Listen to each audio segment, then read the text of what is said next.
आर्यावर्त में जहां होता है मान जीवन अधिकारों का, जिस धरा पर खिलता है जीवन, जहां होता है सम्मान मानवता का, मानवाधिकारों का। परमादरणीय अध्यक्ष महोदय, नील क्षीर विवेक निर्णायक मंडल एवं मेरे प्रबुद्ध श्रोतागण, आज की इस वाद विवाद प्रतियोगिता में मैं निरीक्षक जीडी पवन कुमार, भारत तिब्बत सीमा पुलिस बल। आज का विषय मानवाधिकारों का अनुपालन करते हुए देश में आतंकवाद और उग्रवाद से प्रभावी तरीके से निपटा जा सकता है का पुरजोर समर्थन करता हूं। महोदय, ये बात बिल्कुल साफ है कि आतंकवाद और हिंसक उग्रवाद का सामना करते हुए हमें मानवाधिकारों का सम्मान करना ही होगा, क्योंकि यह सिर्फ न्याय का ही नहीं अपितु प्रभावशीलता का प्रश्न भी है। सुरक्षा व्यवस्था चाहे कितनी भी बेहतर हो जाए, कभी पर्याप्त नहीं हो सकती। हमें उन निहित परिस्थितियों का सामना करना ही होगा जिसके कारण लोग विषैली सोच का शिकार बनते हैं। महोदय, बात चाहे अमरनाथ यात्रा की हो या वर्ष 2013 केदारनाथ घाटी का वो खौफनाक मंजर, जहां हमारे सुरक्षा बलों ने अति दुर्गम क्षेत्र और विपरीत परिस्थितियों में अपनी जान की परवाह न करते हुए हजारों लोगों को बचाया था, तो मैं बताना चाहता हूं कि जब इतने दुर्गम क्षेत्र और विपरीत परिस्थितियों में मानव मूल्यों को ध्यान में रखते हुए अपने कर्तव्य का निर्वहन कर सकते हैं, तो आतंकवाद और उग्रवाद प्रभावित क्षेत्र में मानव मूल्यों को ध्यान में रखते हुए अपने कर्तव्य का निर्वहन क्यों नहीं कर सकते। जब अलगाववादी नेता एक पत्थरबाज को उकसाने में कामयाब हो सकते हैं, तो हम उन्हीं पत्थरबाजों को देश के विकास की मुख्य धारा में जोड़ने में कामयाब क्यों नहीं हो सकते। जिंदगी में हार और जीत का फैसला इंसान की सोच करती है। जिसने मान लिया वो हार गया, जिसने ठान लिया वो जीत गया। अब मैं बात करना चाहूंगा अपने साथ बीती घटना की। महोदय, लोकसभा चुनाव 2019 में मैं अपनी टीम के साथ कश्मीर डिस्ट्रिक्ट बांदीपुरा बनकोट बूथ पर तैनात था और मेरी टीम पत्थरबाजों के बीच बुरी तरह फंस चुकी थी। हालात बहुत बेकाबू हो चुके थे। रात्रि 8 बजे का समय था और पत्थरबाज हमारे ऊपर पत्थरों की मूसलाधार बारिश कर रहे थे, और इस स्थिति में भी हमने उनके मानव मूल्यों की रक्षा और अपने कुशल प्रशिक्षण का परिचय देते हुए अपनी टीम को वहां से सुरक्षित निकाला, लेकिन मानवाधिकार को आड़े नहीं आने दिया। आपने हमारे सीआरपीएफ जवानों का वीडियो तो देखा ही है, जो एक रास्ते से गुजरते हैं और स्थानीय जनता द्वारा उन्हें लात, गुस्से और हेलमेट से पीटने का सामना करना पड़ता है। महोदय, प्रशिक्षण की भट्ठी में तपकर इतना लोहा बन चुके होते हैं कि इस प्रकार की स्थिति में भी मानवाधिकार का उल्लंघन नहीं करते।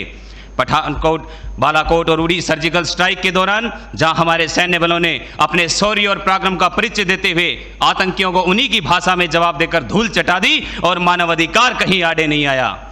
हमारे सुरक्षा बल प्रभावी ढंग से अपना कार्य कर रहे हैं। बात चाहे दक्षिण सूडान के गृह युद्ध में फंसे भारतीयों को सुरक्षित निकालने की हो, या वर्ष 2014 जम्मू कश्मीर बाढ़ में फंसे लोगों को बचाने की हो, या फिर उत्तराखंड केरल बाढ़ राहत कार्य की हो, हमारे सुरक्षा बलों ने अपनी प्रत्येक जिम्मेदारी को और राष्ट्र हित को ध्यान में रखते हुए बखूबी निभाया है।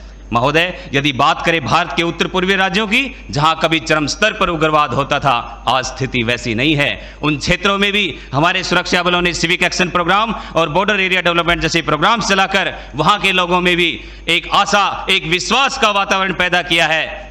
और हमारे साथी बंदूक की गोली से सही और गलत का फैसला करने की बात करते हैं, तो मैं बताना चाहता हूं कि बंदूक से निकली गोली किसी का भी सीना चीर सकती है और मुख से निकली मीठी बोली किसी भी आवाम का दिल जीत सकती है। महोदय, मानवाधिकारों का पालन करते हुए आतंकवाद और उग्रवाद से बखूबी निपटा जा सकता है। यदि जरूरत है तो एक अच्छी शिक्षा की, एक अनुकूल शिक्षा उनकी सोच बदलेगी और वो सही और गलत का निर्णय कर पाएंगे। आज जरूरत है तो बेरोजगारी को खत्म करने की। एक बेरोजगार नवयुवक आतंकवाद के सांचे में तुरंत डलता है क्योंकि उसे पैसे का लालच दिया जाता है। आज जरूरत है तो टेरर फंडिंग को रोकने की, साइबर क्राइम को रोकने की, दुनिया भर में पनप रहे ध्रुवीकरण और नस्ल विशेष के प्रति द्वेष और नफरत की बोली पर लगाम लगाने की। हमें धर्म और जाति के ऊपर इंसानियत को रखना ही होगा। आर्थिक और सामाजिक असमानता को खत्म करना ही होगा, जिसका ज्वलंत उदाहरण हाल ही में सरकार ने धारा 370 और अनुच्छेद 35A को हटाकर हमेशा के लिए जम्मू कश्मीर को भारत के साथ जोड़ने का कार्य किया, जिससे एक तरफ जहां जम्मू कश्मीर प्रदेश के विकास के नए रास्ते खुले, तो दूसरी तरफ आतंक के ताबूत में नई कील भी ठुकी। महोदय, 1990 से 5 अगस्त 2019 तक जम्मू कश्मीर में जहां 41,866 लोगों की मौत हुई और 71,038 हिंसात्मक घटनाएं सामने आई, तो मैं बताना चाहूंगा कि 5 अगस्त के बाद ना एक भी गोली चली है ना टीयर गैस चलाना पड़ा है और ना ही एक भी व्यक्ति की मृत्यु हुई है। तो आज इस मंच पर पूरी जिम्मेदारी के साथ मैं भारत का बेटा ये कहता हूं कि मानव अधिकारों का पालन करते हुए भी आतंकवाद और उग्रवाद से बखूबी निपटा जा सकता है यदि इसके मूल को खत्म कर दिया जाए। तो आइए एक पहल करें, एक दूसरे के अधिकारों को संरक्षित करने की, एक दूसरे के विचारों को समझने की और सहभागिता की एक पहल विस्तृत सोच की और मानवाधिकार की करें। जय हिंद, जय भारत। देश मेरा जल रहा है, आग लगी है सीने में, हुक्मरां सब व्यस्त हैं खून गरीब का पीने में, तो राम मंदिर या बाबरी का पक्ष नहीं मैं लाई हूं, भारत चीख रहा है, चीख सुनाने आई हूं। परम आदरणीय सभापति महोदय, मंचासीन निर्णायक मंडल समिति एवं उपस्थित मेरे प्यारे साथियों, मैं आरक्षी खुशबू चौहान केंद्रीय रिजर्व पुलिस बल आज सदन की राय से असहमत होते हुए वक्ता विपक्ष में अपने विचार प्रस्तुत करूंगी। महोदय, दर्द हद से तब गुजरने लगता है जब मेरी आंखों के सामने ताज, पुलवामा, छत्तीसगढ़ में शहीद हुए जवानों के शत विशत अधजले शरीर के टुकड़े, रेत के टीलों से ऊपर जाती लाशों के ढेर और कश्मीर की खून से सनी लाल रंग की सड़कों के दृश्य सामने आते हैं। उस पर मेरे प्रतिपक्षी महोदय का कहना यह कि मानवाधिकारों की अनुपालना करते हुए देश से उग्रवाद और आतंकवाद को समाप्त किया जा सकता है। महोदय, अब तो हमारा तिरंगा झंडा भी हमसे ये पूछने लगा है कि क्या बात है भारत, आजकल फहराने से ज्यादा मैं कफन में रहा हूं। महोदय, हृदय तो उस दिन फट गया जब बूढ़ी मां अपने बेटे के चिथड़ों को देखकर बोली कि साहब, आप तो भर्ती में 1 इंच भी कम नहीं लेते, मैं आधा शरीर कैसे ले लूं।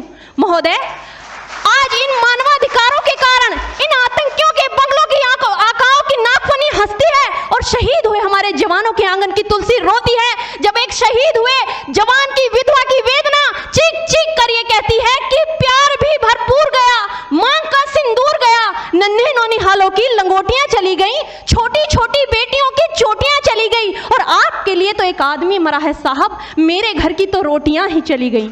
महोदय, किसी भी युद्ध को जीतने के लिए पहल करना सबसे ज्यादा आवश्यक है, क्योंकि इतिहास गवाह है कि पहल करके बड़े बड़े युद्धों के परिणाम बदल दिए गए हैं। परंतु आज मानवाधिकारों के कारण हमारे देश के जवान इस कदर बंधे हुए हैं कि अपनी ड्यूटी पर खड़े होकर भी वो आज पहल करने से डरते हैं, क्योंकि महोदय भविष्य में उन्हें कटघरे में खड़े होने का डर सता रहा होता है।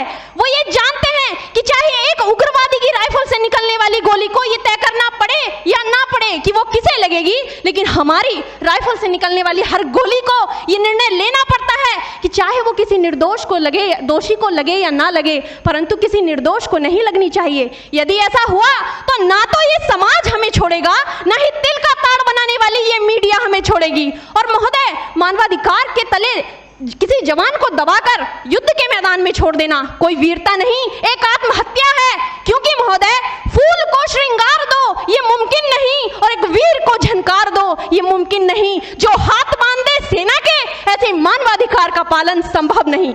महोदय, आज सत्यनिष्ठा के मार्ग पर चलते हुए भी हमारे देश का जवान इन आतंकवादियों, इन पत्थरबाजों से डरता है, क्योंकि वो जानता है कि उसकी राइफल से निकलने वाली गोली अगर टारगेट को हिट नहीं भी करेगी तो भी 400 मीटर तक जाएगी, और यदि इस बीच वो किसी निर्दोष को लग गई तो महोदय हमें अपनी नौकरी से हाथ तक धोना पड़ सकता है।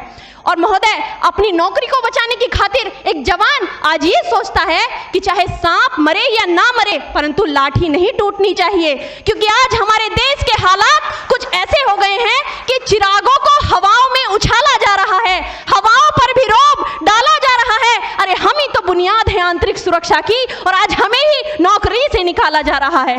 महोदय, जब पुलवामा में 44 जवान शहीद हुए, छत्तीसगढ़ में 76 जवान शहीद हुए, तो कोई भी मानवाधिकार की दुहाई देने वाला हमारे पक्ष में आकर खड़ा नहीं हुआ।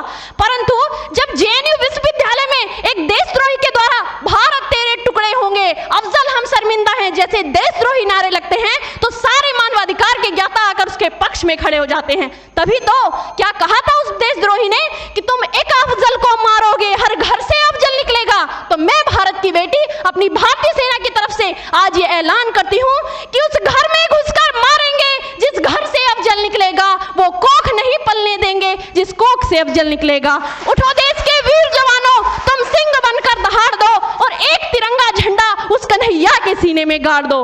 महोदय, अंत में अपनी वाणी को विराम की ओर ले जाते हुए मैं सिर्फ इतना ही कहना चाहूंगी कि मुझे अफसोस है अपने देश की न्यायिक प्रक्रिया पर, जहां आज भी रात के 12 बजे अजमल कसाब जैसे आतंकी के लिए सर्वोच्च न्यायालय के दरवाजे खोल दिए जाते हैं। ऐसे देश से मानवाधिकारों की अनुपालना करते हुए आतंकवाद और उग्रवाद से कभी नहीं निपटा जा सकता। मानवाधिकार के नाम की दुहाइयां देने वालों, सीमा पर लड़ा नहीं जाता चरखों से शोलों के आगे, रामायण पढ़ी नहीं जाती सीमा पर गोलों के आगे। धरती के घोर कुहासे को एक सूरज ही हर सकता है, क्योंकि एटम बम से रक्षा केवल एटम बम ही कर सकता है। जय हिंद, जय भारत।